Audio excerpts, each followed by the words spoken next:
Hello, everyone, and welcome back. Today, I want to talk about why cleaning and organizing your home can actually calm your mind, ground your body, and slow your nervous system.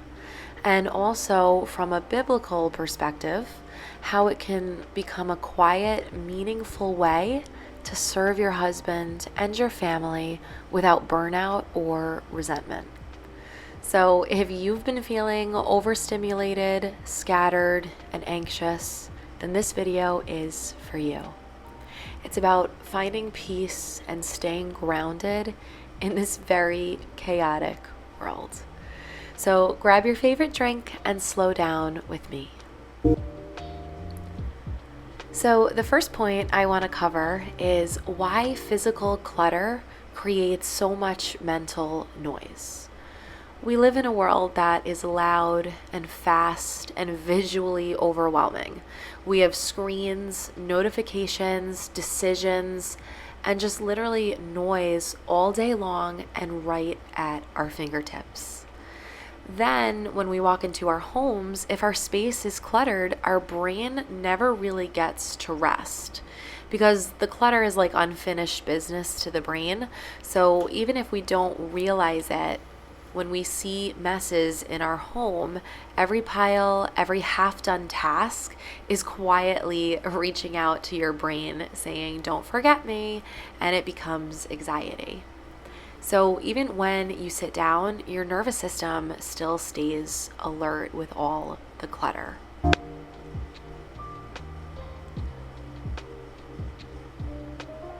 That's why cleaning doesn't just remove the mess, it removes mental clutter that we feel even when we don't realize. I decided to make a smoothie midway through my cleaning day, and I figured I would share it with you. I really love this smoothie recipe. It is originally from Downshiftology, but I do add in my own things to make it unique, and just I love my secret ingredient. So I will leave the recipe down below for Downshiftology and then also my recipe that I do. But I am just taking frozen mango here, and my kids love this, so it is definitely a go-to in my house. So I definitely wanted to share it with you. I am taking the mangoes, like I said. The recipe calls for about 2 cups, but I don't use that much. We like our smoothie a little bit more creamy rather than sweet, so I decided to add in more yogurt than mango. And I'm just taking my flaxseed, which I love in this recipe because it adds like a different texture and then more of a nuttier flavor, which I love. And then my secret, which is the unsweetened shredded coconut. I love this. It adds such a good flavor in this smoothie. And then I'm just going to take 1 full banana and add this in next. And then just some milk will go on top of it. And that's it. It's really simple. I love putting this together. It's super easy. And most of the time I have all of these ingredients in my house. So we definitely go through this a lot. I've been using the A2 milk recently. I switch between this or grass-fed whole, but I've been really loving the A2 milk.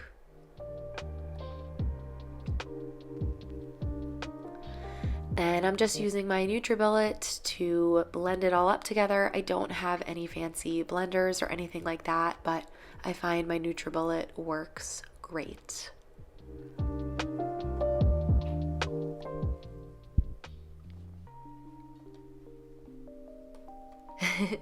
Okay, so getting back to my points, the second point I want to make is just how slow, intentional cleaning brings you back into your body. There's something deeply grounding about cleaning with your hands, whether it's wiping a counter, folding laundry that's warm, even doing dishes without gloves can feel really refreshing physically and then after the task is done as well. And a quick note is that when we're anxious, we tend to live in our heads. So when we clean, it gently pulls us back into our body and releases any anxiety that we might be feeling. and it just brings you into the present moment. I like to clean very slowly and intentionally, and I don't like to feel rushed or resentful when I'm doing it.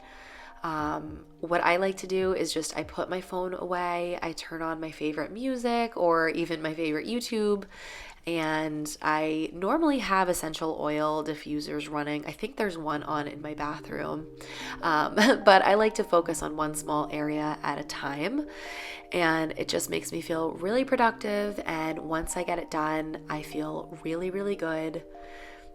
And my house is not perfect by any means.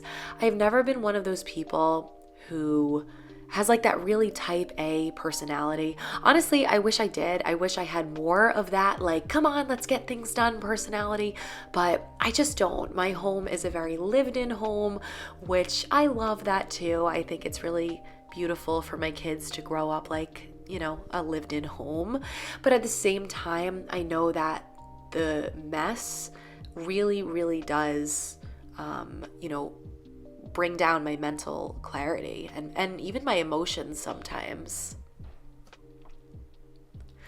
So the third point I want to make is how scripture reframes housework as a purposeful service and not just invisible labor. So scripture speaks often about order and diligence and stewardship. 1 Corinthians 14 verse 40 says, "Let all things be done decently and in order." So it does not mean perfection, it just means intentional care. And your home is a space that God has entrusted to you.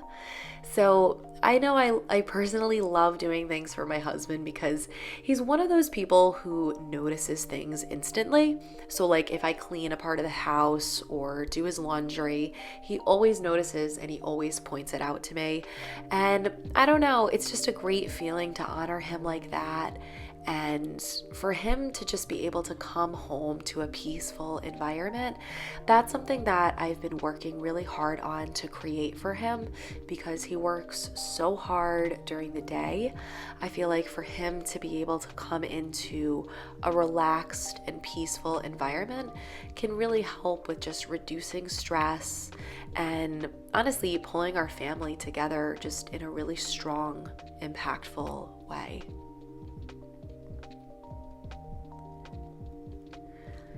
Jesus spoke through ordinary and daily work. He cooked, he served, he prepared. I feel like biblical service is not forced, but it's chosen. Galatians 5 verse 13 says, "Serve one another humbly in love." So when cleaning is done from love, we can think of it not as an obligation or a pressure, but just as an act of love and an offering. And I feel like a clean, peaceful home just blesses your family, even when no one says it out loud. It creates rest, it creates warmth, and it creates a space to breathe. Like I said earlier, it's not about having a perfect home or a Pinterest home or even doing things like anyone else. It's just about a special place for you and your family where you guys can call it home and making a cozy and tidy environment. So if you're feeling scattered and anxious or just disconnected, maybe start trying with your space. In my next video, we'll talk about more grounding back to basic things for peace. I hope you come along for the journey with me. See you in my next one.